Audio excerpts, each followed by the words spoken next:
Ever since we opened our doors in 1964, Davis Ford in Fulton has been committed to providing the highest level of customer service and customer satisfaction. That level of commitment is shown in our 18 Ford President's Awards for overall customer experience. Whether you're looking for a tune-up, a trade-in, or a new F-150, the team at Davis Ford is here to serve you. Come see us today in Fulton. Call us at 662-862-3711 or visit us online at davisfordsales.com. Davis Ford, small-town dealership, small-town prices. And welcome back to the Davis Ford Pregame Show. We're joined now by head coach Sean Cannon. Coach, a big week, rivalry week, and jumping back into North Division play. But before we get talking about Northeast, let's just recap a little bit about last week and the performance against Jones. Yeah, wasn't much of a performance there in the second half. Thought we played, decent football in the first half. Had some big stops on defense and made some plays there. And but kind of same song,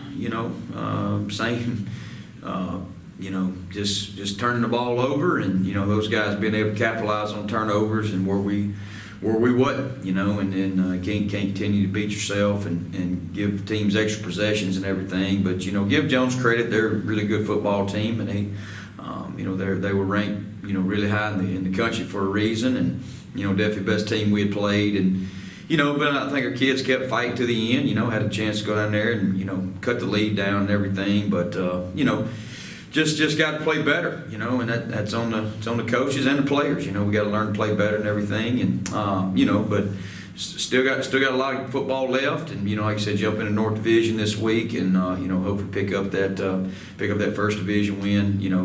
Against Northeast. Of course, picking up that first North Division win is never easy. It's going to be even more difficult on the road. Talk a bit about how you've prepared your guys for the environment that Northeast is going to have this week in that rivalry game. Yeah, I hadn't played up there in a couple of years, and it's really the kind of same deal. You can't really prepare them for what it's what it's going to be like, but. Kind of told them the way that this game's always been played out. There's it's really no matter who is suiting up for us, who's suiting up for them, they're gonna get up to to play us and play us really well and play us hard and everything, and so it's gonna be a electric atmosphere. It's almost gonna be like another home game for us as far as the atmosphere and the way the fans travel, and really all of Northeast Mississippi. Even people that aren't not affiliated with either school are going to come and watch the game just because we're so centrally located together and everything. And so should be a great night of college football. Okay. Now, having a lot of these guys back from last year that experienced it, and even some third-year guys, how does that help get these freshmen ready for the importance of the game, not just as North Division, but as that rivalry? Yeah, we've got a few guys, and that's kind of what I've told them. Last year we had those circumstances coming off that 2-week period of not playing and having two coaches out and having to recruit other old staff members to come help us out coach and everything, and so the kids that have played in this game for 2 years, we went there 2 years ago without a kicker and had a chance to go for two there to get to tie the game up, and so hopefully this year we'll come out on the winning part of that, and and the kids understand and I've told them, I said, look, no matter what we see on film, they're going to play us really, really hard and everything, and so it'll be a really, really tough ball game to get ready for. Okay, well, let's talk a little bit about the Northeast and what challenges they're going to present to the defense with their offense.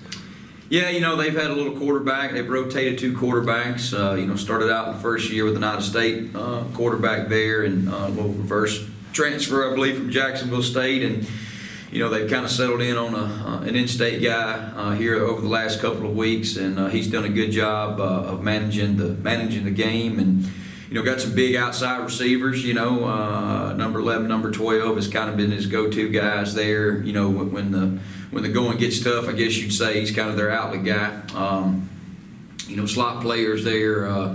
Number 16's kind of been a play guy there. Of getting the ball down the middle of the field and everything, and so they're pretty good at receiver. Run game is kind of what we've seen the last 4 weeks we've played. A lot of two-back stuff, and so that's kind of helped us get ready just because of it's kind of the same plays we're ready to defend and everything, and then. you look at defensively, they got about, three really tough players, a couple of defensive linemen, 49-9, good linebackers, and, they're going to make you earn what you get in the secondary. And so, we've got to continue to make plays and big plays in the passing game, which we've, been able to do that. But, it still comes down to holding on the football, taking the football away, and if we can be able to control the clock and, and get some points, when they give us those opportunities and play well in the kicking game, and so that's going to be a formula for a win. Okay, well, let's talk a little bit about you touched on a little bit there with their defense, talking about we need to get big plays. Is there anything else other than, of course, holding on to the football that our offense needs to focus on this week to help break that defense? Yeah, you kind of go back to the whole deal about playing in front of the chains, and this is what I challenged the offense to do this week. I said, let's finish drives with kicks.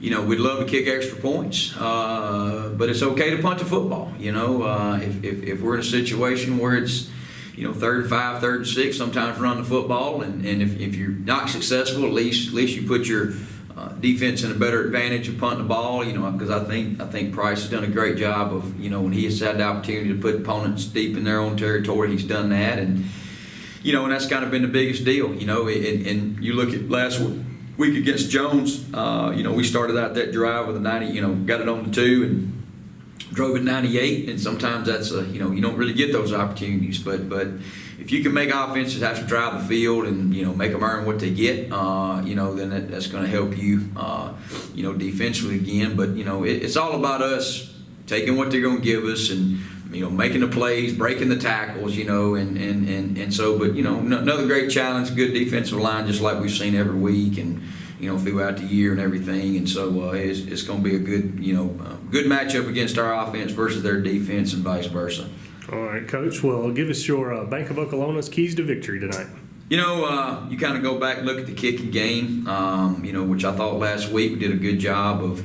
I don't think we punted but 3 or 4 times, but you go back and look at what their returner was able to do, and making a couple touchdowns. I thought our punt team did really well, and it kind of goes back this week to, making sure field position is good. I think Shane has done a really nice job of kicking the ball off. He's getting it down to the, to the 2 and the 1, and sometimes he outkicks our coverage sometimes, and so opponents have pretty much started drives, except for maybe 2 or 3 drives this year of deep in their territory, and Northeast does a good job kicking the ball and punting the ball, and so if we look at the fact of starting the game when we kick off and punt, that's the first series of defense, so we got to do a good job of pinning them deep, and then when we punt return or we're able to kick off return, we got to put ourselves in a greater field advantage, and so field position is going to be really key this week. Number 2, and it goes back to maintaining, the time of possession, running the football, and if we can outrush these guys and stop the run and outrush them, you're going to give yourself a chance to win, and if we can make some plays on the edge like we have, every game this week with Sangren, and but I know they're going to have a plan to take him away, and so that's where somebody else has got to step up. Somebody else has got to make the plays that in replace of 5, and if we're able to kind of have that 1-2 punch, and whoever it is, that's been the challenge this week. Who's going to step up and make that play, along with him this week, and then you look at defensively. The thing I've told the defense this week is got to make them earn what they get. If teams are going to take the ball and drive 12 plays and score on you, then make them earn that 12 plays. Do not have a 1 or 2 or 3 play drive and give up something that's very easy stoppable. And so and that's kind of been our deal this year. We stop, and then look up, and we give up something that we basically give them and nothing that they earn. And so if we're going to make them earn what they get, I think that's going to be be our guys. And then if you look at the 4th thing, play exciting football. This is going to be a great atmosphere, and so the fans will be into this, the players will be into this, and that's the thing I've told them. You got to control your emotions this week, because the emotions are going to come out, and and anytime you play this game, and I always have, and I wish I could go back and think over the 12 years that we've played them, the games that have come down really close, and the one year we were down 31-14 with 6 or 7 minutes to go, we come back and tied it up, and block a field goal and they block a field goal, and then we end up, beating them in overtime. And so this game is always going to be played very, very close to the vest on both sides. And so hopefully we'll give the fans an entertaining ball game. All right, Coach, thanks for your time. Best of luck tonight, and we'll be back with more on the Davis Ford Pregame Show right after this. Why settle for a checking account that just holds your money? Renaissance Rewards Extra gives you so much more. Like savings at more than 400,000 retailers, 24/7 roadside assistance, a cell phone protection plan worth up to $400, $25 in ATM fee refunds per monthly cycle, and a great interest rate when you meet 3 easy qualifications.